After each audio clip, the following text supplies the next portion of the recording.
کړې چپ شه خدای دې تباه کا لګیا یم خدای او یزبرګی روجه د مور مې مړه ده او یا د تورو خاورو لاندې شپې سبا کوي نه او یزبرګی روجه د مور مې مړه ده یا خدای راستې ژوندون مزه نه راکوي نه او خدایه که بې پلاره پېشمنې وې او یا زما به زړه ورپسې پړق چاودلی وې نه یا اختر به راشي او ته به نه او یا زه به د مور اواز په چا باندې کومه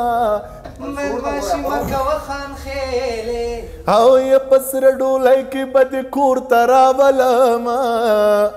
او یا جانان زما په سر جانان دی او یا چې زه یې پرېږدم د کوڅو ملنګ به شي نه او یا ملنګه دوه ګټې دې وکړې چپ شه خدای دې تباه کا لګیا یم خدای دې په دماکه کې والوځوه درېیم ځل دې خدای تباه او برباد کړه